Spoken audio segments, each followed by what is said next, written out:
On this Jerusalem Dateline, war in Gaza erupts again as the ceasefire ends. The U.S. urges restraint, and Prime Minister Netanyahu pledges to destroy Hamas. Warnings from a reservist fresh from the front lines about the threat of Hamas extending to the west. And marking November 29, 1947, the moment when the world established the Jewish state. Plus, reports of medical miracles from an ER doctor treating Israeli soldiers. All this and more coming up on this edition of Jerusalem Dateline. Hello and welcome to this edition of Jerusalem Dateline. I'm Chris Mitchell. Early Friday morning, the war began again after Israel accused Hamas of violating the ceasefire. The fighting now puts the release of hostages on hold. Early Friday morning, the IDF resumed bombing in Gaza City after it announced Hamas began firing rockets into southern Israel, breaking the 7-day ceasefire. During that week, more than 100 hostages were freed from Gaza. On Thursday, Hamas released 10 more Israeli hostages. Israel wanted to see all women and children set free.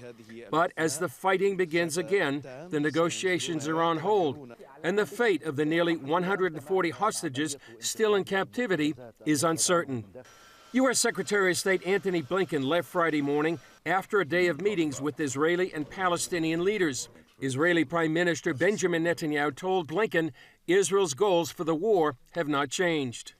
I told him, this is the same Hamas. This is the same Hamas that carried out the terrible massacre on October 7th. The same Hamas that tries to murder us everywhere. I told him, we swore, and I swore, to eliminate Hamas. Nothing will stop us.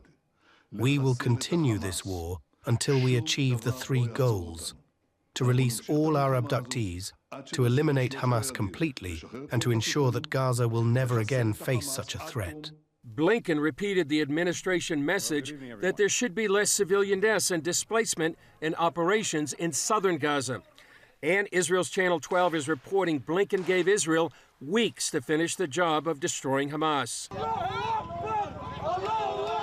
Meanwhile, Palestinians in the West Bank celebrated the release of more than 200 prisoners during the ceasefire.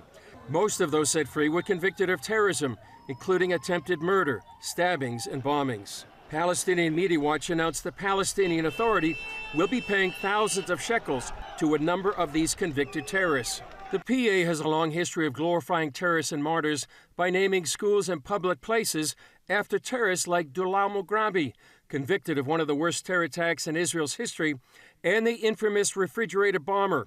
He filled a refrigerator with explosives that killed 15 people and was called a Palestinian symbol.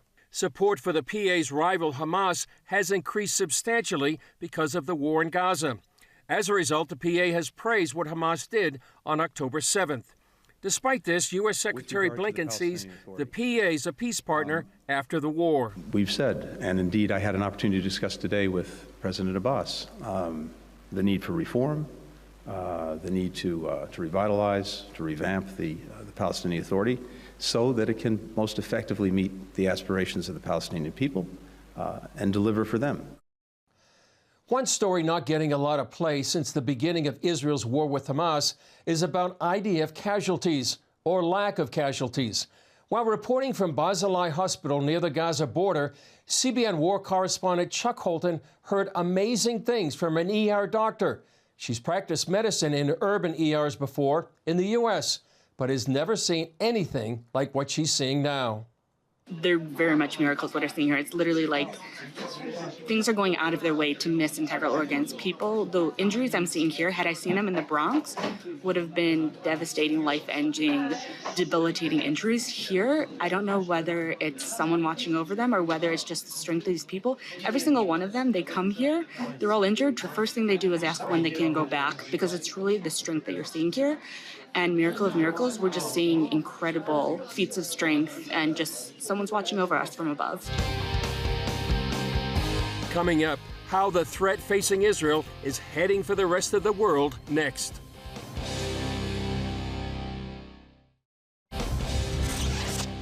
Hanania Naftali, a well-known voice on social media, has just returned from IDF service on the front lines.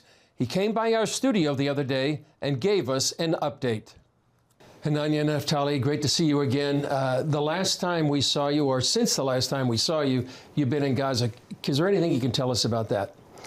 Well, myself, just as the vast majority of young men in Israel are right now fighting or on reserve duty to some extent, because we understand that this is an existential war. October 7, it's the date where the highest number of Jews were murdered since the Holocaust. Just let it sink in. So it's a war that's not just defending our borders when we were there. It's literally defending our homes, our wives, our children, because we saw on October 7 that these Hamas terrorists, they ran straight to the houses to kidnap people, to murder people. So that's that's the situation in Israel right now. Even though we are in a ceasefire, we are alert to see and to be ready for anything. Can you expound a little bit on that, about this existential threat to Israel? I mean, this is Israel's fighting for its survival. Precisely. But I think that what a lot of people don't understand is that it's not just Israel's fight. It's not just this fight across the ocean in the Middle East. It's a fight that is the West's fight. We already seeing what's happening in Europe. People that came under the disguise of refugees are right now taking over major cities in Europe with massive protests in support of Hamas. And we are now also seeing this in the United States of America. And I think that this should concern our American friends, because these people side with Hamas, a radical Islamist group that believes in political terrorism. They basically say, think like me or die. And so what Israel is doing right now, fighting Hamas, is doing a favor to the world by fighting this radical Islamist group. It's a war between good and evil. We're about to celebrate Hanukkah in Israel, the holiday of lights, and it's a war between light and darkness. So I would challenge our friends and say, which side are you on? The side of light or the side of darkness? You were like there in Gaza, many on the front lines in the military battle, but there's also an information battle. For example, some people have dismissed what happened on October 7th, minimized it, on social media. Talk about the information war that you're part of and that Israel is engaged in right now. It's really heartbreaking, because as an Israeli, I was born and raised here. I was never taught or raised to hate my neighbors. I was raised by this Bible verse, love thy neighbor. I was never taught to fight my neighbors, even when I joined the Israel Defense Forces to the Armored Corps and later became a combat medic. It feels like the mainstream media portrays us, the reserve duty soldiers and on-duty soldiers, that we enjoy being there on the front line, that we enjoy waging war. We would much rather be with our families, stay at home, work. But this is the reality right now in Israel, and there is a war on information. Unfortunately, social media is a center for a lot of fake news and disinformation, but that's in the good case scenario. The worst case scenario is that people straight up support Hamas. After everything that we have seen, the burnt corpses, I don't know if people know this, but in Israel, there are going to be funerals where bodies are going to be buried together with cars because they weren't able to separate the bodies from the car. I visited Kibbutz Be'eri in southern Israel, one of the kibbutzes that was badly hit by this Hamas invasion. I entered the house of Vivian Silver. They found her, they identified her by the ashes of her body. And she was a big peace activist for coexistence between Israelis and Palestinians. But I have to say, we Israelis will believe in peace. We never want war. We want peace. But you can't make peace with people that chant death to Israel.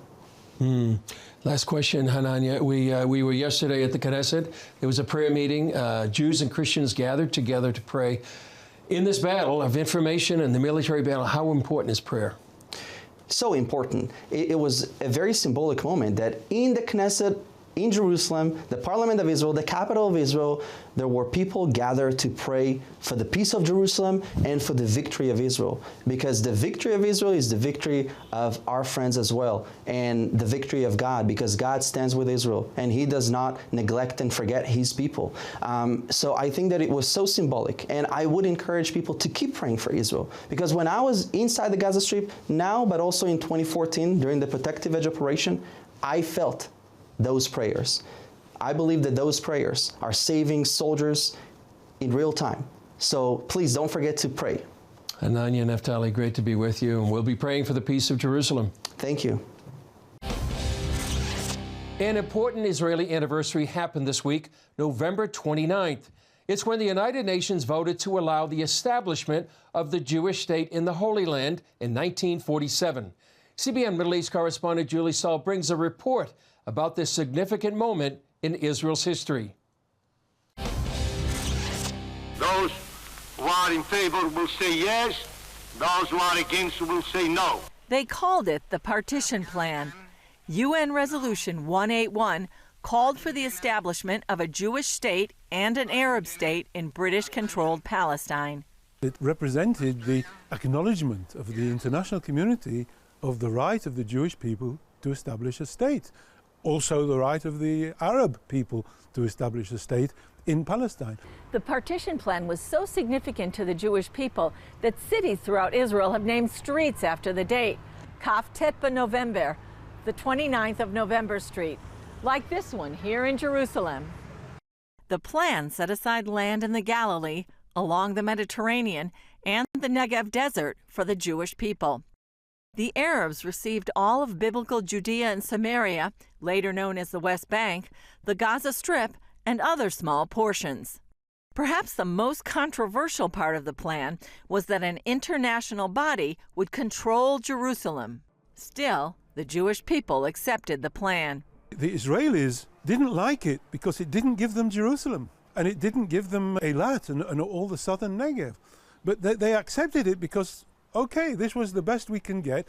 Arabs, however, gave it a thumbs down. They not just rejected it, but they waged a war not just against the State of Israel, but against the UN resolution. Israeli Ambassador Alan Baker told CBN News, it's ironic that today Palestinian Authority Chairman Mahmoud Abbas uses the resolution to call for his people's right to a Palestinian state. There was no such thing as the Palestinian people. Then the Palestinians were the Jews living in Palestine. And so he claims that Resolution 181 is their Magna Carta for establishing a Palestinian state because it guaranteed a Palestinian state and a Jewish state. And he's misleading the international community. And of course, they rejected it. Benjamin Netanyahu said the most important thing for Israelis is remembering to connect with their past.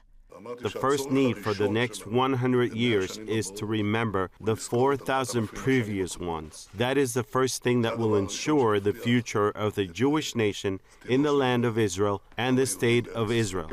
Julie Stahl, CBN News, Jerusalem. Up next, a warning from Senate Majority Leader Chuck Schumer about the dangers of growing anti-Semitism. A 5-alarm fire. That's how Senate Majority Leader Chuck Schumer describes the dramatic rise in anti-Semitism in America since the October 7th attack. Senator Schumer is the highest-ranking Jewish official in American history. He spoke from the Senate floor this week about the harsh rhetoric against Israel and the Jewish people. Such talk is also heard inside the walls of Congress. CBN Washington correspondent Jenna Browder reports. I am speaking up to issue a warning informed by lessons of history too often forgotten. No matter what our beliefs, no matter where we stand on the war in Gaza, all of us must condemn anti-Semitism with full-throated clarity wherever we see it before it metastasizes into something even worse.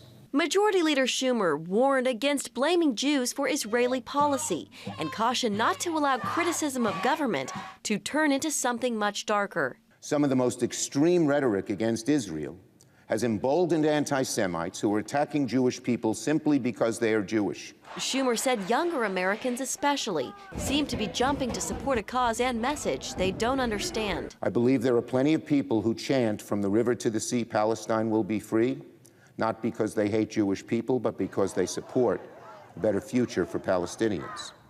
But there is no question that Hamas and other terrorist organizations have used this slogan to represent their intention to eliminate Jewish people, not only from Israel, but from every corner of the earth. The majority leader's address comes as a growing number of government officials and federal workers are criticizing President Biden's support of Israel and its war on Hamas. We are congressional staffers on Capitol Hill, and we are no longer comfortable being silent. More than 100 congressional staffers recently staged a walkout, and hundreds of federal political appointees and staffers signed a letter demanding President Biden pursue an Israeli ceasefire and take immediate action to end Palestinian casualties. In another instance, a top CIA official posted a pro-Palestinian image to her Facebook page. A public political statement former Secretary of State Mike Pompeo says is unacceptable. I'm struggling for words because it is so far out of bounds, right? It is so disconnected from the fundamental role that they have. Over in the House, a vote Tuesday on legislation reaffirming Israel's right to exist and condemning Hamas did not receive unanimous support. Representative Cori Bush, a Democrat from Missouri, refused to vote for either measure, and Representative Rashida Tlaib of Michigan voted present for the resolution, which centered on Israel's existence. Jenna Browder, CBN News, Washington. Former Congresswoman Michelle Bachmann came to Israel this week to see firsthand the awful devastation Hamas brought October 7th to Be'eri, a kibbutz where she lived during the summer of 1974. I came here the day after I graduated from high school. I'd never been to Israel. It was my first time to come to Israel. And I lived and worked here at Kibbutz Be'eri. There were 17 Christian teenagers, a part of Young Life. It was a ministry, high school ministry. And we came here with 3 or 4 adult counselors, and we were here for the summer. We went around Israel, and then we lived and worked here at Kibbutz Be'eri. There's a lot of memories here because I was a young believer when I came here, and we learned so much when we were here. But this is the beginning of Israel. It's one of the kibbutzes that was the very beginning from 1947. And so when October 7th happened, it felt like home to me, and that part of my home was gone too, even though I was only here for that summer. It still broke my heart. I feel privileged to be able to be here today, but what is certain is that the people who lost homes, over 200 people lost their homes. This is a devastation that you'd only see in Nazi Germany and Dresden. I mean, you wouldn't see anything like this. This is a battlefield that we're looking at. Fleeing for their lives on October 7th, how CBN Israel is standing with evacuee families in the aftermath. The fallout continues for families that escaped the massacre on October 7th. Thousands are still displaced and trying to put their lives back together. Take a look at how CBN Israel is offering support and practical help. We have been in this hotel for the 2nd week now. Before this, we were in different hotel for another 2 weeks. It is not easy. I have a little child. She is 2 years old. Like many Israelis living along the border to Gaza, Anastasia and her family are accustomed to rocket alerts. But she quickly realized the attack of October 7th was different. We woke up at 6:30 because they started throwing rockets at us. We said they will bombard for 2 to 3 days, as always. And we started with sirens, and we ran into the bomb shelter with our family. After a few minutes, we go out, and we already see that they bombed the parking lot 200 meters from us. All the cars there are just on fire. Then videos started to appear, and we started to realize that something was already wrong.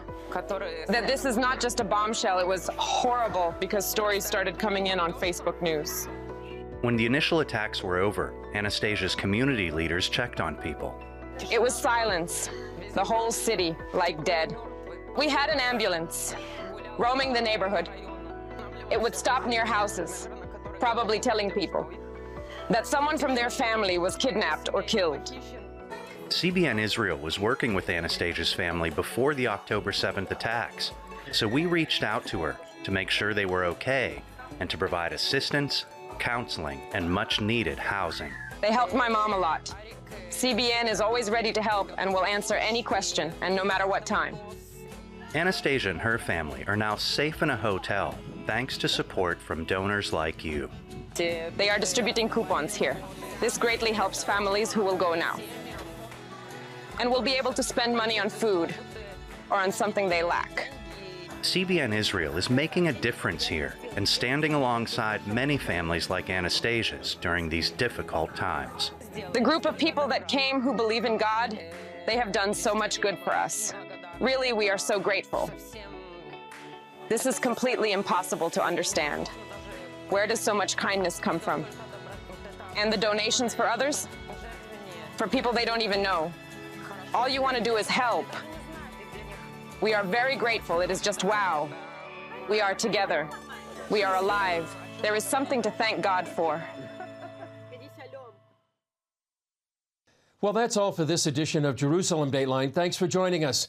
You can access our daily war updates on Facebook and YouTube. Today, we'd like to share with you the Jewish prayer for the state of Israel. Our Father in heaven, Rock and Redeemer of Israel, bless the state of Israel, the first flowering of our redemption. Shield it under the wings of your loving kindness. Envelop it in your peace, and bestow your light and truth upon its leaders, ministers, and advisors. And grace them with your good counsel. Strengthen the hands of those who defend our holy land. Grant them deliverance and adorn them in a mantle of victory. Ordain peace in the land and grant its inhabitants eternal happiness. Well, I'm Chris Mitchell. Remember to continue to pray for the peace of Jerusalem, the release of all the hostages, the safety of Israel's soldiers, and all innocent civilians caught in harm's way. We'll see you next time on Jerusalem Dateline.